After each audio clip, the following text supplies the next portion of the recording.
The REB Business Empowerment Showcase, shining a spotlight on the most innovative businesses that are helping principals, agents and property managers get ahead in their marketplace. Well, good day everyone, it's Liam Garman here, editor of Real Estate Business, back today with another episode of the REB podcast. And I'm really excited for this episode because we've just hit record, and I think for the last 20 minutes, I have been speaking to my guests about everything from buyer psychology all the way through to design trends and how to keep buyers in the funnel. And we've not done this podcast before, so it's something I'm very excited for. I'm joined by someone who needs no introduction because she's done a lot of media interviews in the past. The one and only Justine Wilson, director from Vault Interiors. Justine, welcome to the podcast. Thanks, Liam. Thanks for having me. I'm delighted to be here. I'm really upset we didn't click record for our previous discussion. I know. We almost recorded. We could have had the content for the full podcast, but that's fine. We're happy to dive into it again.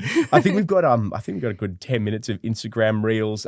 But of course, your Vault Interiors, tell us a little bit of an elevator pitch about what you do and how you help agents get the best from their listings. Sure. So at Vault Interiors, we do property styling, so predominantly hire furniture for sales campaigns.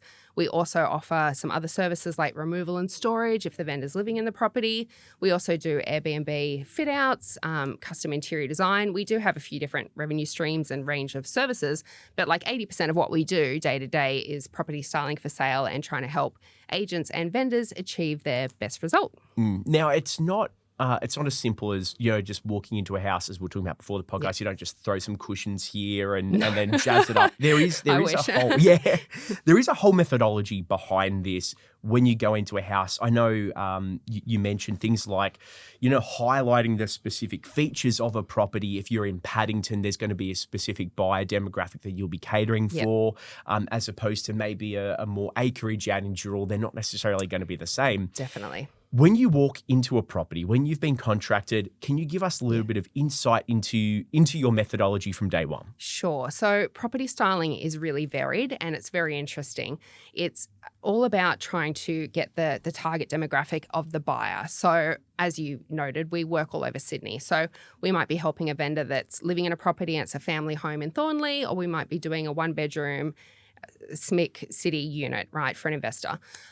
So from our perspective, we've got to have a massive range of stock to cater to all those different scenarios. But the most important thing is the furniture that we're putting into that property for that hire campaign is going to make the property sing. It's going to make it jump out online. It's going to attract that buyer demographic because each property may be different. It might be a young executive couple. It might be a family home. It might be there's a downsizer. There are so many scenarios. So property styling is all about selling like an evocative lifestyle, what the buyer who purchases that property, what lifestyle they'll receive. Are they going to the beach and having coffee? Are they in the hub of the city? Is it a leafy suburb where it's like a family home?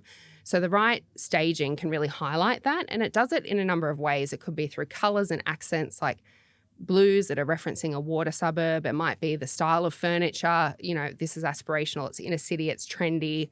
Might be more family friendly. But it's also about flow and placement and 20, 30 buyers walking through the home. The furniture's got to be arranged in a way that makes the property feel livable, functional. Buyers have to understand how they're actually going to live in that home practically. So good staging is going to do all that and add value by creating, you might have a dead nook, you might have an area under the stairs and someone's lived there for 10 years, they've done nothing with it, there's boxes. But a property stylist, professional property stylist can walk in and say, that could be a study nook. And all of a sudden you've got this one bed plus study offering that, compared to the property that the other buyer's seen around the corner, this feels more valuable. It's added function, added space. So being a great property stylist is kind of covering all those different areas and helping the agent obviously get the best price through presentation. Is it a common occurrence when, say, you go into a property that might have been on the market for a while and now you've been dragged in? Yeah. They're like, okay, this just isn't selling. We got to get the professionals in. For sure. That you do see those things it might only be a 1-2 meter space, but this is a study nook. And then is that common? Totally. And that's where, again, a professional stylist will know. So one of the feedback we often get from nervous vendors is but won't it look larger empty? And it's well, there's a real risk in having it empty because I'm a creative person. I can walk in and visualize a double bed and a desk will fit really well in that second bedroom. The majority of people, their brain doesn't actually work that way. And if it's not physically in situ, they're like, oh, that's just a single bed. That won't work for my teenage son or what have you. So you kind of have to physically convince and visually convince people that this is what will fit and this is what you'll get. So that's where it's great to have a 6-seater dining, for 3-bedroom home. You fit 6.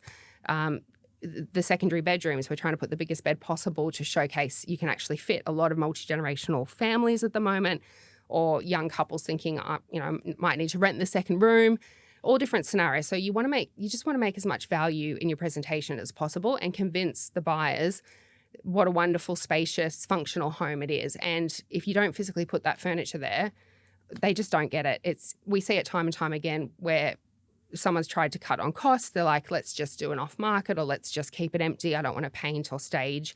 And it sits there for 3 months. And then we get the call, we go in, we furnish it. It's like sold in 2 weeks. And that's because people aren't, I think we touched on it earlier, but people aren't actually going to that open if they're not seeing this incredible presentation, online. So you got to look at the process of a buyer. So how are they getting to the property? They're going onto Domain, they're going onto realestate.com, they're searching, scrolling all different suburbs, right? If your listing is just like an empty room with daggy carpet, they may not in a certain price range. And then comparably, there's another 2-bedroom that's, painted white and staged beautifully. They're far more likely to click on that listing, look at the time and get themselves to the actual physical open. And that's all key in actually getting them to like emotionally invest in the property, want to bid for the property, being like an actual vendor that wants a sales contract and is going down that road. So if you're not getting people to your opens, that's half the battle. And that's where property styling, a lot of people think it's just about the experience in situ. It's actually a lot about just the presentation. I think we might have mentioned it before, but for me, it's the analogy of Tinder. It's literally, you don't go onto Tinder with like photos in your pajamas. You're going with your like best makeup and hair and looking great because you're wanting people to swipe and meet you. It is the same thing. Same with a job interview.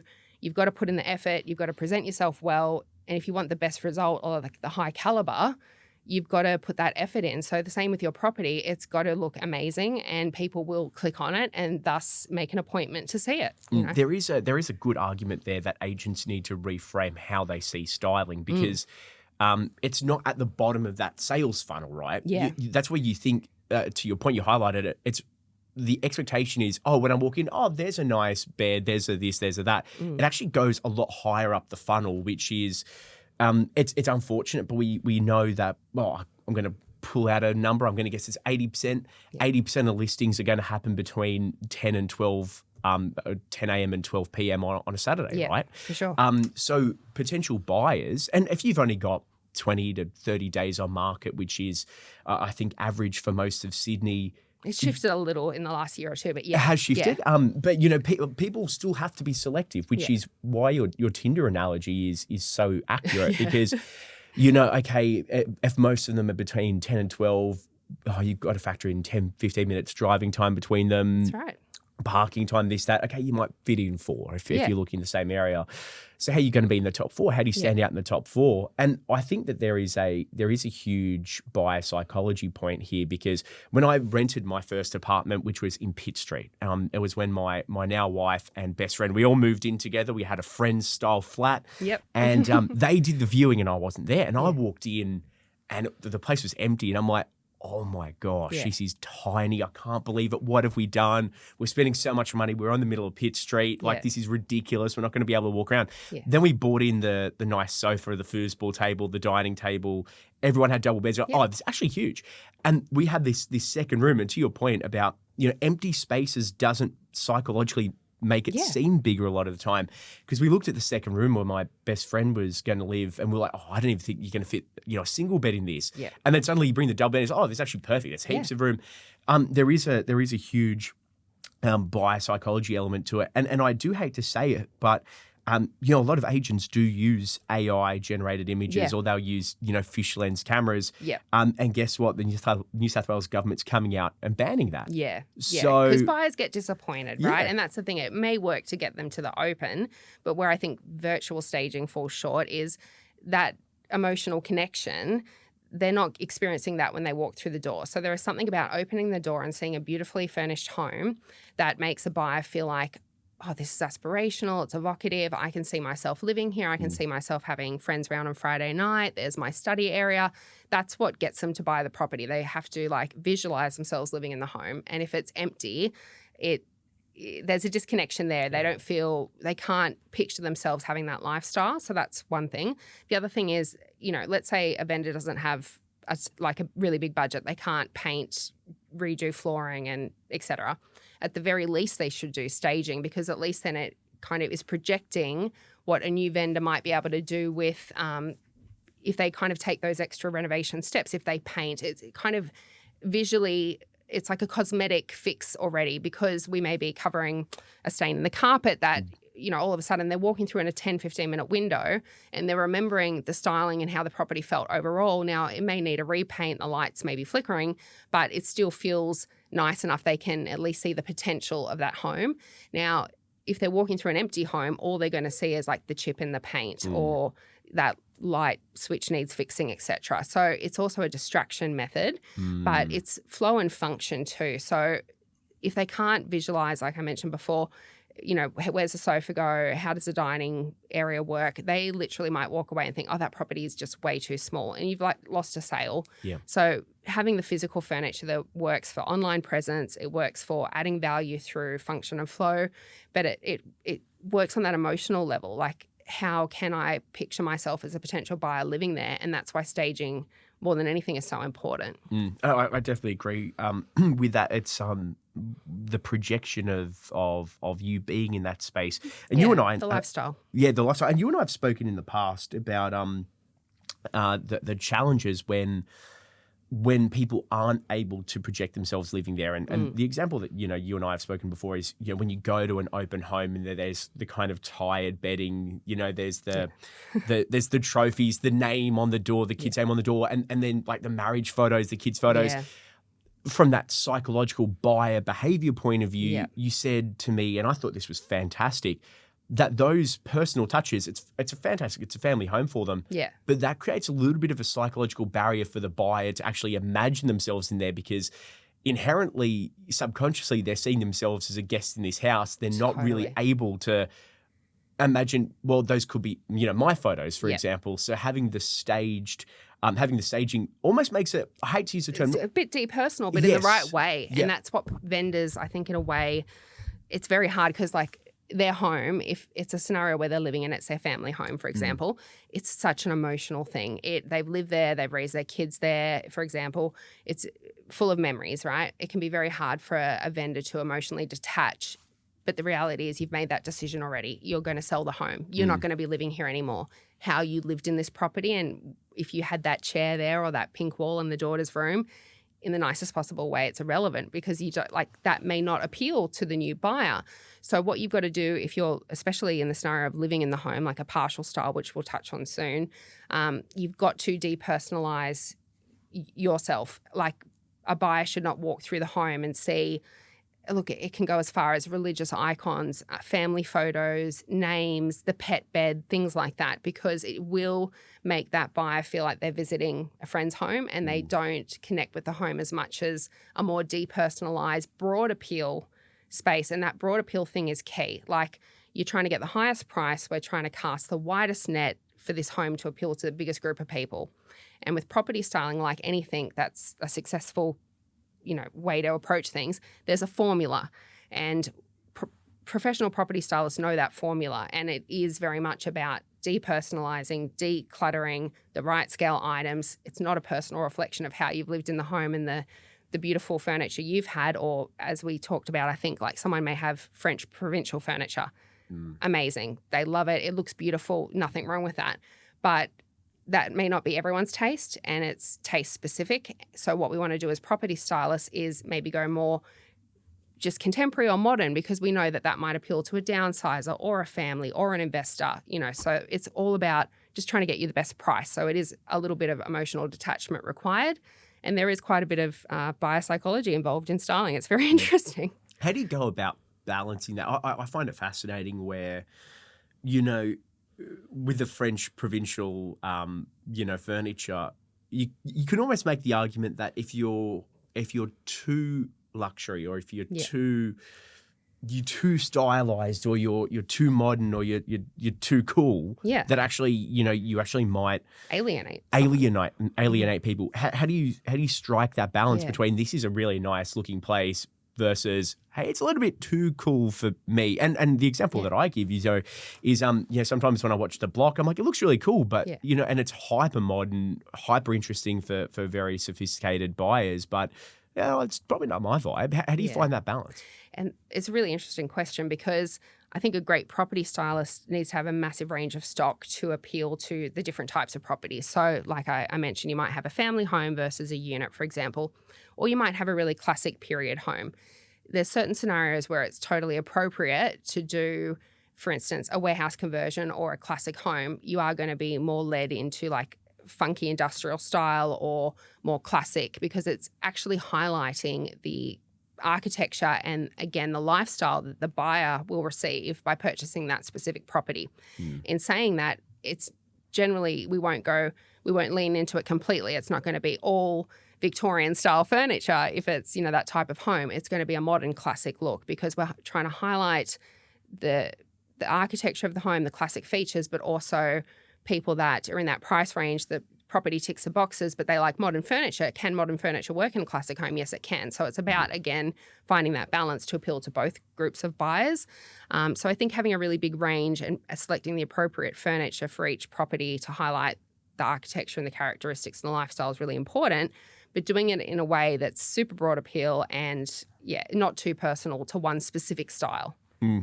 How do you go about, or what would your advice be to agents that, they acknowledge all of this and they've seen everything you said? Like, sometimes, more is more of, you can have the table in the nook to show the study, or maybe depersonalizing is better, making it a little bit more general modern is better. And they're totally on board with everything you said, but they find it a challenge to take the vendor on the journey as to why they should stage.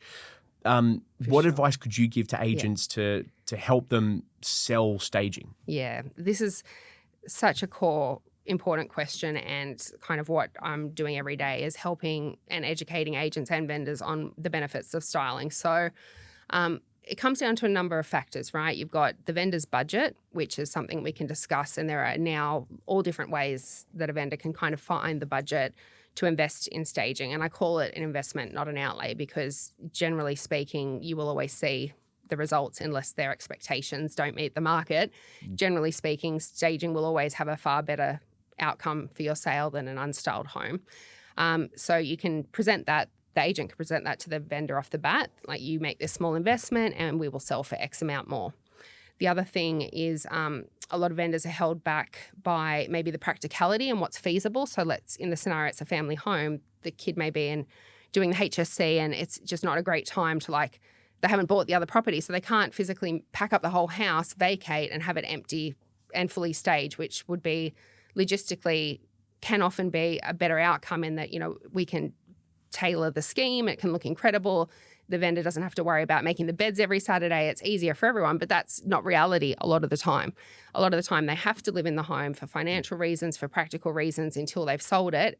Maybe they don't know what they can buy until they see what the sale price they achieve for this current home, right? So all these things come into play.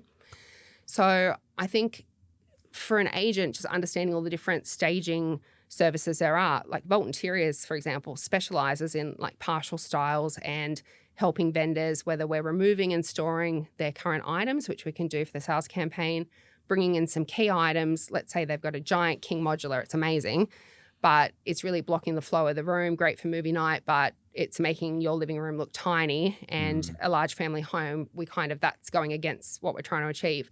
So maybe we're just moving some key items, or maybe there's a junk room and we're redoing that as like a granny flat or something.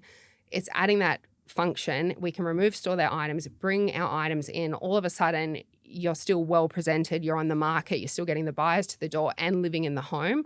So there are scenarios where we can absolutely do, and I'd say 50% of what we do is partials. So agents understanding that there are companies that will offer that service that can really help. So if you can get them on board with the budget, let's invest in this. How does it practically work for while you're living there?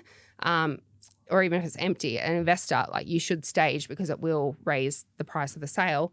And I guess the kind of final scenario would just be, again, it comes back to presentation. It's the biggest investment anyone can make, especially in Sydney. You know, we're talking your average sales price is like 1.2 million or something. So people are borrowing a lot of money to have this dream home. So they kind of want the best. They want it as move-in ready as possible, or at least they want to see the potential of the home for this massive investment.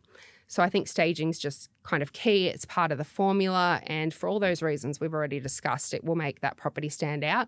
So that alone should be what the agent should lead with. But they can probably just go onto Domain and say, look at all these recent sales. Yeah.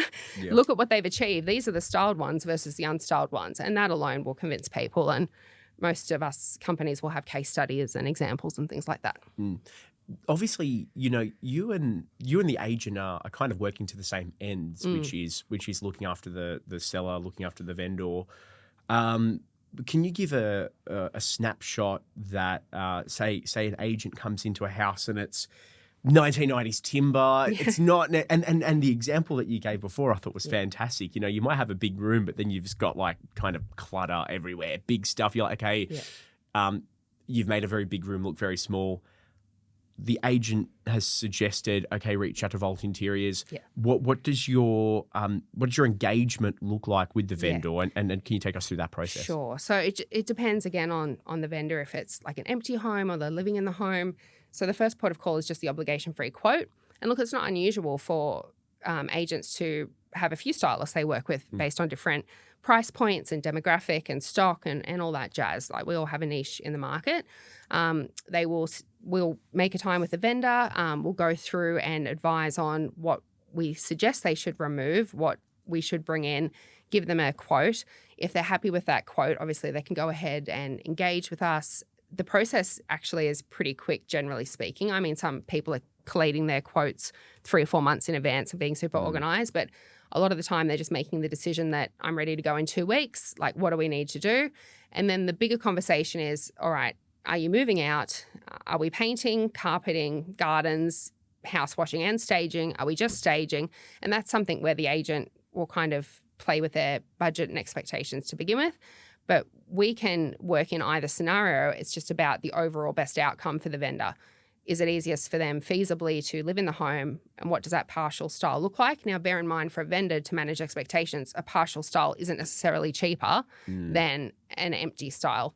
That's because from our perspective, the labor is double, you know, where the movement of moving all your items out and styling and then unloading and then bringing them back. And so I think a lot of people sometimes think, oh, I'll live in it because it'll be a little easier. And they may have bought that other property, and it really does make sense to not double handle things and just move, clean the property, stage it, hand the keys to the agent. It's far less stress for everyone involved.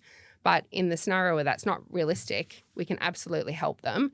It's just a conversation about how involved you want to be. Are you paying us to pack and move everything? Are you removing things to your garage? You know, how much budget do you want to throw at this? How time poor are you?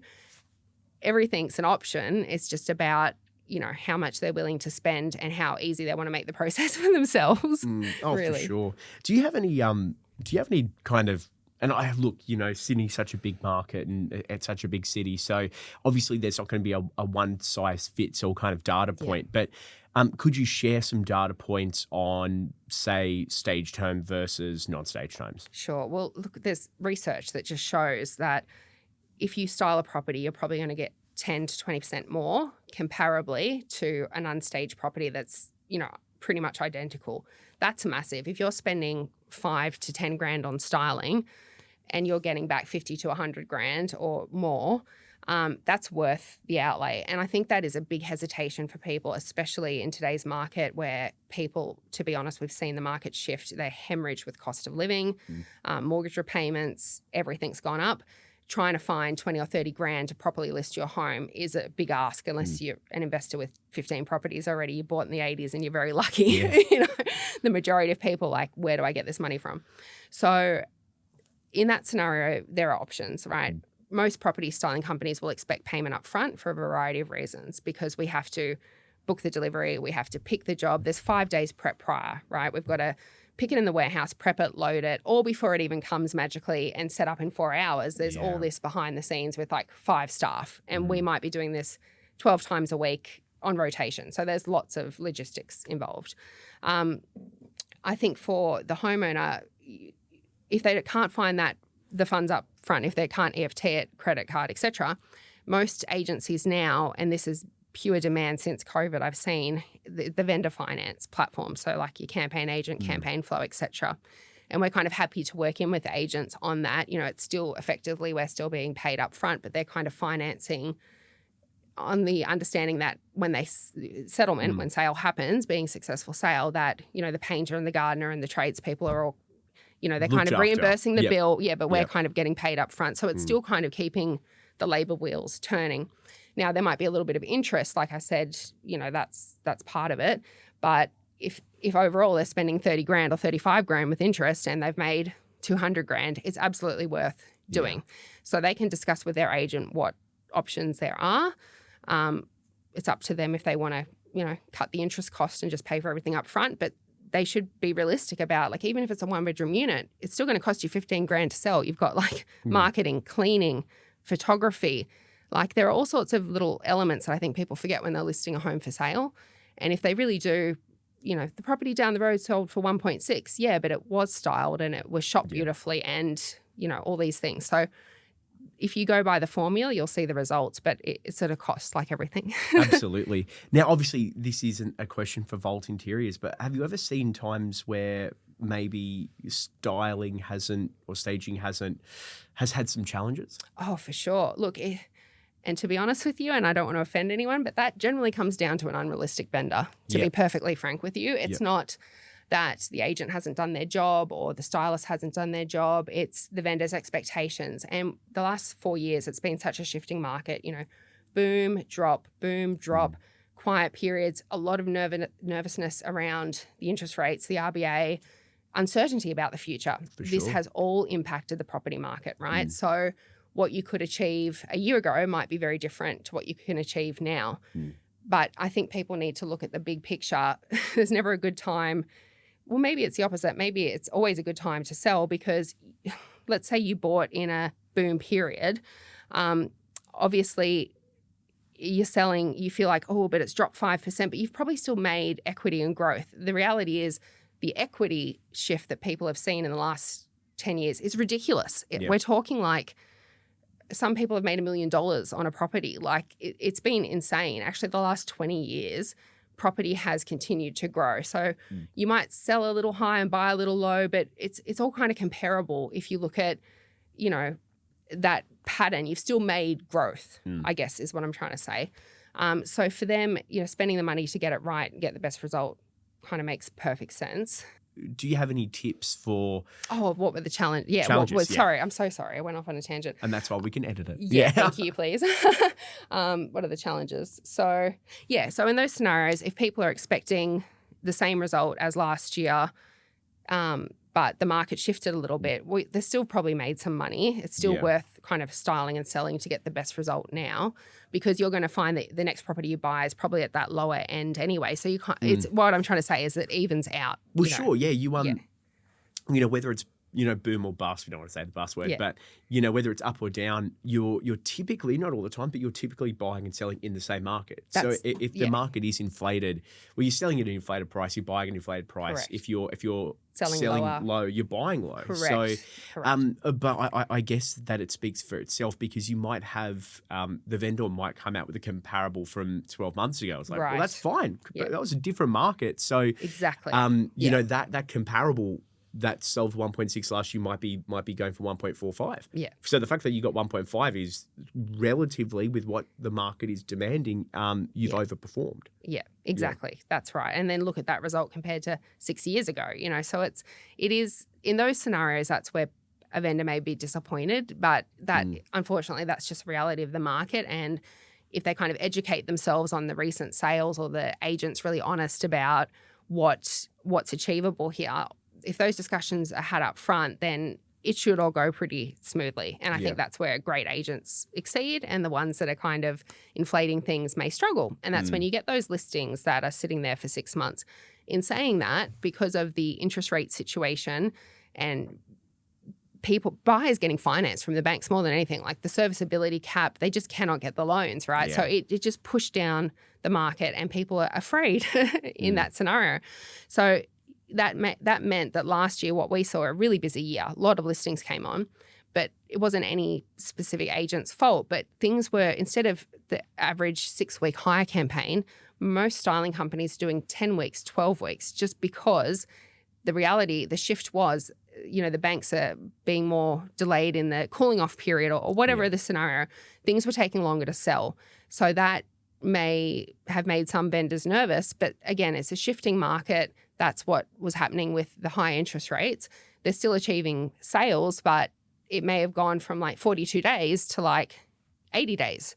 So, and that's where we have to adapt.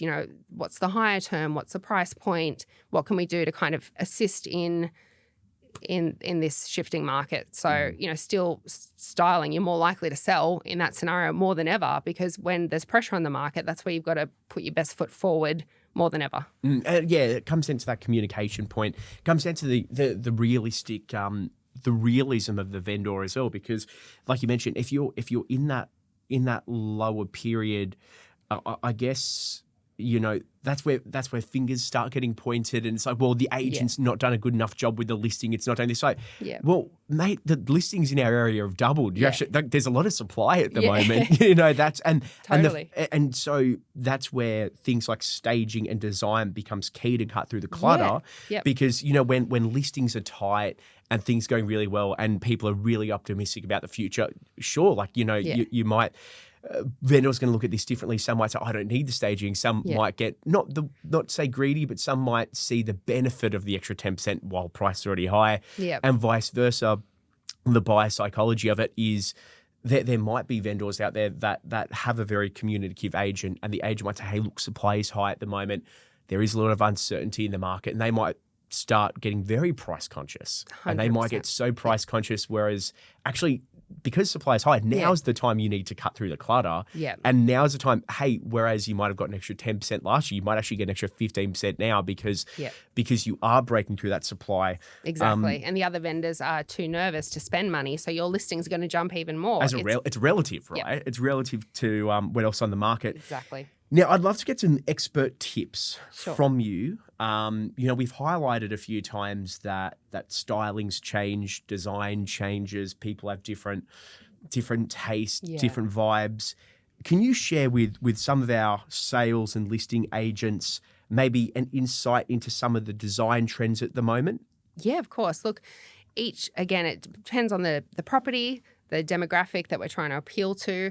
Overall, stylistically, most property styling companies are going, it's far more neutral, the look and feel, than it was, say, 10 years ago, where it was a lot more bold pattern and a lot more wood. So like everything, design trends shift. So even 10 years ago, you found that everyone was painting everything grey, like grey floors, grey walls, grey exterior. That is true. That was the vibe, right? That was the vibe, the grey wash city. Now it's kind of moved to more warm neutral. So like you'll even on the block and design mags, you'll see Instagram, it's curved lines and cream and brown and earth tones. Yeah, a lot of cream. Just a lot of earthy caramels, that kind of thing. That's become kind of trendy. So as property stylists, how dictated are we by that? Look, it depends on your business model and how you're working. I think we touched on there are some companies that specialize in kind of one look, and that's great, and that suits a certain kind of style new build or buyer demographic. From our experience, we need a massive stock pool because we are doing the classic home, the unit, the 4-bedroom house, and we're doing partial style. So the furniture's got to have a different use. Can we steam clean it easily? Can we put it on rotation? Can it be split apart to go up a bad access stairwell? The logistics of property styling will blow your mind. The access, the 3-hour window to get it done by a shoot, it's got to be practical for what we're doing. So our stock pool is generally pretty neutral. We do have a range of obviously classic and industrial and coastal to suit homes that it's really going to shine in those scenarios. But overall, everything's grey, beige, white, black glass, and then we will inject that colour and personality with cushions, accessories, and that's an easy fix for a property styling company because every year you can invest a little bit in new art, new cushions, new lamps. Your stock's going to look differently when it's shot, and it's going to work with those trends. If everyone's painting their wall caramel, we can now lean more in rust and, earth tones, etc. So we do take into account the existing trends, design trends, but we've got a slightly different goal in that we're trying to appeal to the broadest buyer market, not so much just the trendiest current look. So that's where psychology and understanding that, again, comes into it, and maybe where some of the styling companies, their ranges may have suffered a little bit, because if it's just the one look, is it going to be versatile enough for properties all over Sydney? Or it just depends what their offering is and where they're working. Oh, for sure. And I very much agree. It has to be bespoke and tailored. Obviously, everyone's going to tailor it, but to highlight those features that you were talking about. So, I'm not a stylist, but putting myself in your position, if I was to say with some of those trends, and I had a very nice 4 or 5 bedroom townhouse in Woollahra, Paddington. Yep. I wouldn't necessarily go for some of the I might not go for some of the browns. I might not vibe with that, but it might be, lighter. It might go back to that grey, the marble, the white. Whereas if I had a really nice place near Manly Beach or in Balgowlah, that might be a place where you want to highlight the blues that you mentioned before with the ocean, maybe some of the creams for the sand. And you do have to have that level of flexibility. Yep. You would almost forfeit that level of flexibility if you went too design-led. Trend-led. Yep. Too trend-led, because, the trendy among us might recognize it, but not everyone is that. You might have I don't want to stereotype people here, but you might have the downsized that's not interested in totally. In it's the too brand modern new for stuff. them. Yeah, that's the thing, and that's where I guess our stock pool specifically, it's so many factors. Is it practical for part styles and full styles? Is the style and styling furniture, generally speaking, is a little bit more compact than your average day-to-day furniture, because we've got to consider, like I said, we're going into a unit. Can the sofa legs come off so it gets in the lift shaft? Can it make that turn in the Art Deco unit? Can the top come off? There's a lot of access issues that people don't consider until you're like moving home and then you get it. Can I dismantle this bed and get it around the corner? So we've got the logistic side. So we're trying to think about what's practical, what's durable, what will work in a couple of years versus, even though we are buying stock, any styling company will tell you always have to invest in stock because things will break or weather, or that's just the nature of hire. But you want a base stock level that you can rotate and inject different looks into with, like I said, cushions and accessories. The soft furnishings are a little bit easier to source quickly and to change the look based on general trends, but to also work in a variety of properties. So that's kind of the key from my styling perspective. Of course, I'm looking at Instagram and all the trends and seeing some amazing things, but we've got to, if we're trying to target the biggest buyer demographic, that may not be their cup of tea. So it's kind of also a little bit irrelevant unless the home is architecturally built to be that really stylized, uber trendy, curved walls and the whole room's marble. Perfect. That's a scenario where you're absolutely going to select a company that has that curved sofa, right? That makes perfect sense. But for the day-to-day buyer, the average suburban home, which is more kind of our playing field, or inner city unit, terrace, middle of the market, young families, then just having a really practical, durable range that looks good, that's compact, that works in majority of homes is the ticket. And that's, I believe, what makes us great for so many properties. Now, is there one thing, just to close us off, conscious of time, but is there one thing that whenever, someone comes on board, they're like, yep, I totally get the value of staging, totally understand this is something, I'll be led by the designer that comes in. Is there one thing that you walk into an apartment or a house that comes up time and time again that you're like, I'm changing that? Oh, that's a really good question. Look, the most common thing that I have to say to people, especially in the scenario where the vendor's living in the home, it is literally declutter and depersonalize. That my advice, I would ring it from like the churches, like literally from the steeples. It's so hard for a vendor who loves their home to emotionally detach and to not be offended by what we're saying in remove that really big sofa or remove that buffet. A lot of the time it is the most common thing is probably personal photos. Like you really have to remove your personal photos. And I understand it. It's my home and I live here, and why can't they see past that? I understand all that feedback, but you're selling the home and your personal photo won't be on the wall in 2 weeks. So why does it matter? It's a cognitive barrier for the buyer. And I get it. It is the scenario might be a divorce. It might be a deceased estate. It's a high stakes, high pressure, high cost, high investment environment, right? So a good stylist, a good agent is going to manage people, like manage staff, manage the agent, manage the homeowner, because all those things are uber important for seamless like styling listing to go well. Managing their personal expectations of really, it's aligning the vendor with what is the goal here. Yeah. And it's as simple, and I say this to agents all the time, it's just getting them to get the goal. We want the best sale price. We want to sell as quickly as possible. We want as little inconvenience as possible. And you just want top dollar. The only way to achieve that is to follow this formula. Depersonalize, pack up all your bits and pieces. You are going to be inconvenienced for 3 to 4 weeks if you're living in the home. But if you want the best result and you want more money to go buy the next property, this is what you have to do. And you have to listen to the experts. And it doesn't matter if your grandpa used to sit in that one chair in the corner and that's a really sentimental thing. You won't be looking at that spot in 6 weeks, ideally, if we've done our job right.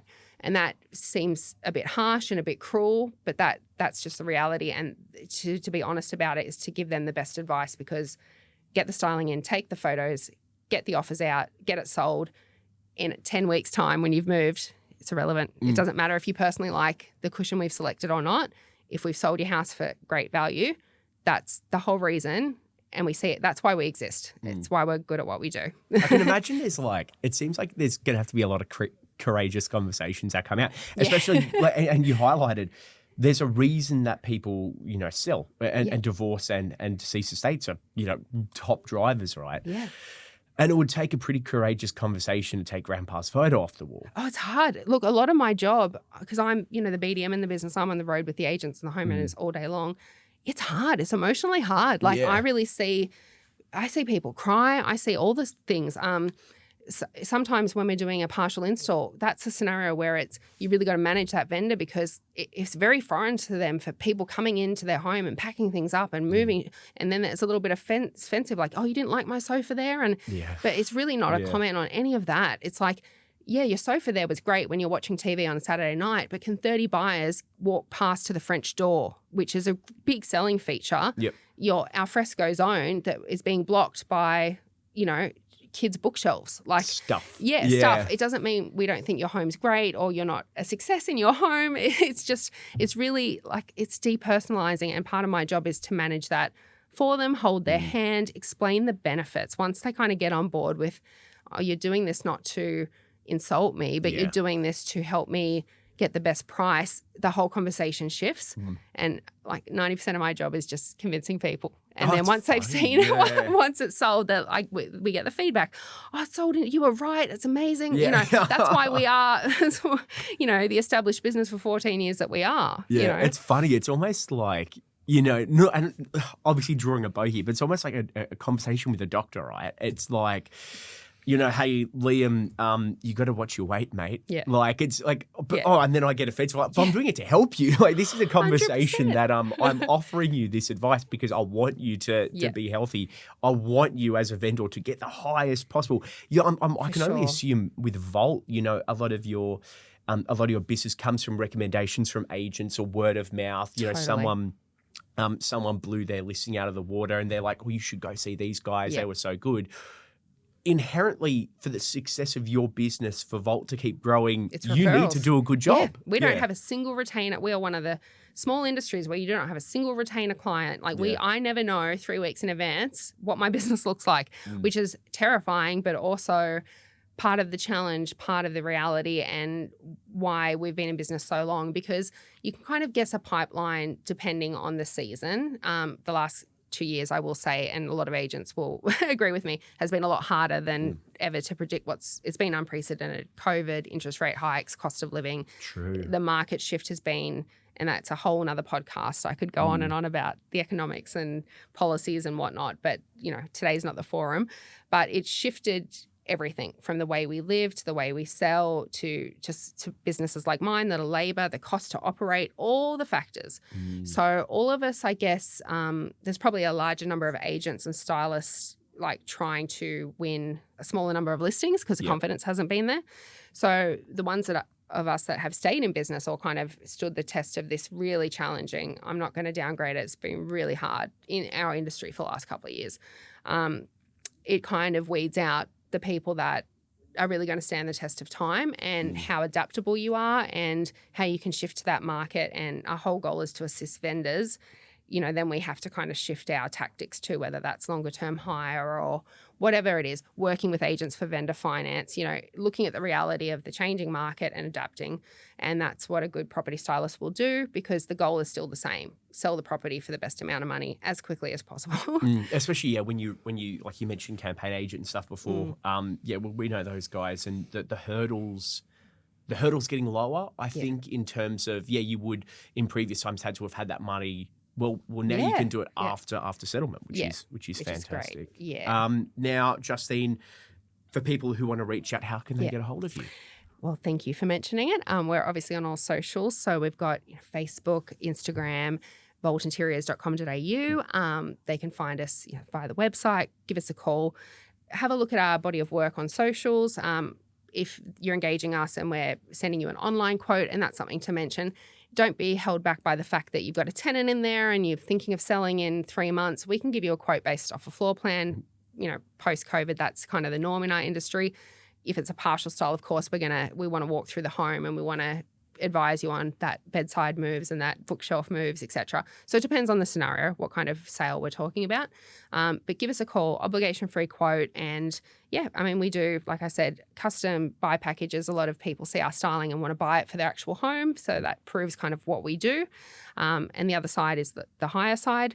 So, give us a bell and we'll see how we can assist. Fantastic. I think that is all we have time for today. Thank you so much for joining me on the podcast, Justine. Thanks, Liam. My pleasure. Cheers. That was Justine Wilson, Director of Vault Interiors, and that is all we have time for today on the REB podcast. But until next time, bye-bye.